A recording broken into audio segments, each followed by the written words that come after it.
ഇത് ഈ കാണുന്നതാണ് പാലക്കാടിലെ ഏറ്റവും അധികം തരുണിമണികൾ പഠിക്കുന്ന മേഴ്സി കോളേജ്. നമ്മൾ അങ്ങോട്ടല്ല വന്നത്, മേഴ്സി കോളേജിന്റെ നേരെ ഓപ്പോസിറ്റുള്ള ഈ SM ബിരിയാണിയിലോട്ടാണ്. പാലക്കാടിലെ ഭക്ഷണപ്രേമികൾക്ക് SM ബിരിയാണി കാലങ്ങളായിട്ട് ബിരിയാണി സെർവ് ചെയ്യുന്നുണ്ടെന്നാണ് പറഞ്ഞത്. ഈ ലൊക്കേഷനിലോട്ട് ഷിഫ്റ്റ് ചെയ്തിട്ട് കുറച്ച് കാലം മാത്രമേ ആയിട്ടുള്ളൂ. 2 ചെറിയ തൂക്കുപാത്രത്തിൽ സലാഡും കായ്ച്ചാറും വെച്ചു. ഒരു നല്ല ഇലയിട്ട് തന്നു, ബിരിയാണിയും കൊണ്ടുവന്നു. ഇവിടെ നോർമലായിട്ട് ബീഫും ചിക്കനും ബിരിയാണിയാണ് അവൈലബിൾ ആയിട്ടുണ്ടാവുക. പക്ഷേ ഞാൻ എത്തിയത് കുറച്ച് ലേറ്റ് ആയതുകൊണ്ട് എനിക്ക് ചിക്കൻ മാത്രമേ കിട്ടിയുള്ളൂ. ബിരിയാണി കഴിക്കുമ്പോൾ ലെഗ് പീസ് കിട്ടുക എന്നുള്ളത് ഏറ്റവും ഫേവറേറ്റ് ആയിട്ടുള്ളൊരു സംഭവം ആയതുകൊണ്ട് അതാണ് ഞാൻ തപ്പി നോക്കുന്നത്. പക്ഷേ കഷ്ടകാലത്തിന് എൻ്റെ കയ്യിൽ ബിരിയാണിയിൽ ലെഗ് പീസ് കിട്ടിയില്ല. പക്ഷേ ഞാനൊന്നുകൊണ്ട് വിഷമിച്ചില്ല, അടുത്തുള്ളവൻ്റെ ലെഗ് പീസ് വാങ്ങിച്ചു. ഈ കോഴിക്കാല് കടിച്ചുറയ്ക്കുമ്പോൾ കിട്ടുന്ന സുഖം, ആഹാ, അതൊരു ഉഷാറ് ഫീലാണല്ലേ.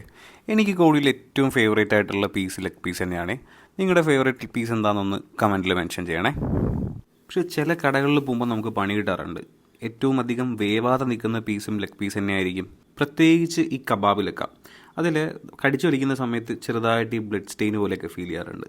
അങ്ങനെയൊക്കെ കിട്ടിക്കഴിഞ്ഞാൽ ദിവസം മുഴുവൻ പോക്കായിരിക്കും. ഫുള്ള് റിഗ്രറ്റ് അടിച്ച് അത് ആലോചിച്ചുകൊണ്ടിരിക്കേണ്ടി വരും. അടുത്ത ബിരിയാണിയും അടുത്ത കോഴിക്കാലും കഴിക്കുന്നവരെ ആ സങ്കടം നമ്മുടെ ഉള്ളിൽ തന്നെ ഉണ്ടാവും. നിങ്ങൾക്കും അങ്ങനെ ഫീൽ ചെയ്യാറില്ലേ? ബാക്ക് ടു നമ്മുടെ ബിരിയാണി കഥ.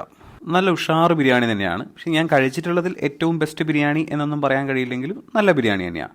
പാലക്കാട് കിട്ടാവുന്ന ഏറ്റവും നല്ല റാവുത്തർ ബിരിയാണികളിലൊന്ന്. ഇനി ഞാൻ കഴിച്ചത് വൈകുന്നേരം ആയതുകൊണ്ടാണോ എന്നും എനിക്കറിയില്ല. എന്തായാലും ഒരു പ്രാവശ്യം കൂടെ അങ്ങോട്ട് പോകേണ്ടി വരും. അപ്പോൾ ഇനിയും ഇതുപോലുള്ള വീഡിയോസിനായി സബ്സ്ക്രൈബ് ചെയ്യൂ.